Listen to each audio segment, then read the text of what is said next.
to investigate, and for the Kenya Institute of Supplies Management to take disciplinary action against the officer who gave a professional opinion on this.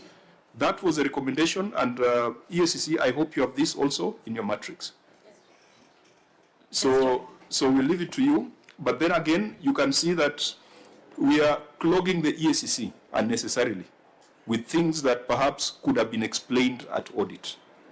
So since that was the resolution of the committee, we'll leave it at that, and we'll get an update from EACC.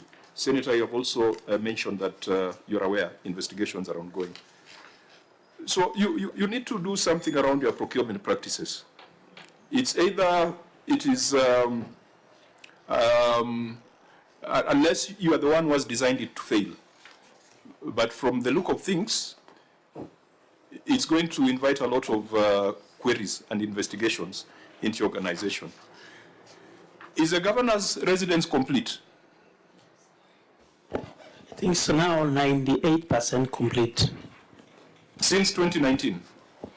We terminated the contractor who was doing that work because at some point, I think maybe because of financial challenges, he could not complete. It takes Bomet 6 years to complete a governor's house. Sometimes you give contract to somebody probably thinking that he has the capacity or she has the capacity, and somehow along the line, probably... Isn't that another symptom of failure with your procurement processes? Because it's the element of due diligence.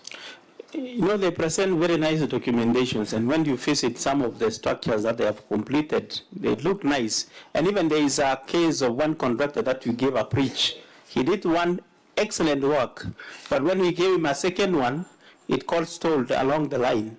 So, you know, these things, sometimes you may not be very accurate in terms of looking at what has been done and determining the capacity of an individual.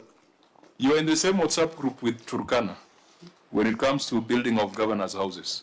Members, you know what I'm talking about. It has taken them long and very huge amounts of money. Kisumu has just built a residence for Governor Nyong'o at about 38 million. A very nice, neat residence, just within 1 year. So there's no reason why Bomet should be from 2019 to date, unless the governor enjoys being paid or he enjoys living in lodgings and Airbnb and being paid for it.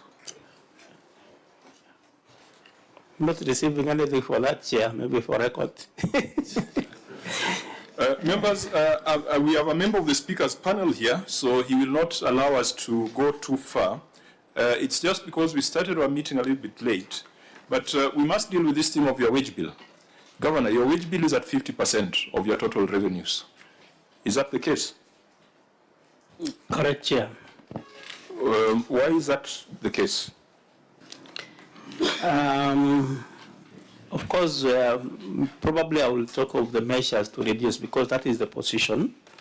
Because there are things that we cannot... You see, as you talk of the measures to reduce, yes, you must also explain why it grew by 600 million in 1 year. Because you can't be telling us you are putting in measures to reduce, and yet your wage bill has grown by 600 million Kenya shillings in one financial year. Chairman, when we came in, when I talked of coming in as my administration, we had a number of doctors that had not been confirmed to their position, and almost 90% of the health workers were on contract. So we confirmed them to those positions.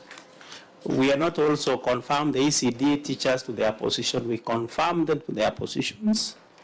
And there have been a number of facilities that have been coming up in terms of health facilities. So every new facility means you have to employ new people to give services to the residents of Bomet. So you grew by 5% in 1 year. I've not seen that kind of growth in any other county, who are also employing doctors, who are employing ECD, who are implementing CBAs. Yours was very steep, 600 million. Probably, Chair, we need to confirm if that is a position with these other counties. Because I will tell you, like in my county, I haven't had any strikes of doctors. That's not an accident. It means their demands have been met, including confirming them to those positions, even when all the rest of the 46 counties were on strike, mine in strike. Yes, that's a good story. Chair, you must stop the governor there because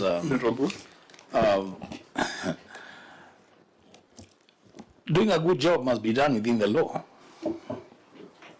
You cannot say that you're doing better than other counties, and for that reason, then you are at liberty to operate outside legal provisions, because the 35% provision in law is not a suggestion. It is true that maybe there isn't a county that has met it, but I think what you should be telling us is whether you, from where you sit, you actually think that it's a realistic thing to do. Do you want to propose changes to the existing law, or what would be the way out? It's a problem to every county. You are already outside by more than 15%. I agree, Senator Mbua, but what the chair was asking, why? I think because I wanted to give the way forward on how No, I actually share Senator Mbua's concern. Because yes, you can tell us how your doctors are happy, but development is crying. Development is suffering. There's a passage on that here, inadequate allocation to development. So you are obsessed about avoiding strikes, but the people of Bomet are not getting development because half the money goes to salaries. And I believe another 10% goes to the county assembly. Only 40% of the money that we are fighting for from Nairobi goes to actual implementation of projects. So even if doctors are happy, the rest of the residents of Bomet are not happy. They are not getting their share of development as envisaged in the law. Now, members, Because you are there, what it means is the doctors could be happy, but there are no medicine in the hospitals. That's what it could mean. That you're spending a lot more money on paying wages and salaries to doctors, and you're left with very little to purchase medicine for the people. those are some of the challenges that we are facing. But maybe just for the record, Chair, for development, I think this financial year we have 34%, which is above the minimum that has been set. So, which is also an indication that we are not ignoring that part of. We'll let the auditor report to us on that because the maths is not adding up. If you're already on 50% on salaries and 10% on assembly, if you're saying 34% is going to development, it means that only 6% is going to operations, which is impractical. So in terms of fiscal responsibility, your county is fiscally irresponsible. And if we had the old formula, we would have punished you by withdrawing some equitable share from Bomet. And I think there's a conversation by members of the Senate that we should reintroduce it to provide an incentive for counties to do the right thing. Could I, because time will not allow us, the residual issues in this long report, we have already agreed with the Auditor General that they'll find their way in the current year audit report. When it comes to the receiver of revenue, Auditor, you will need to advise us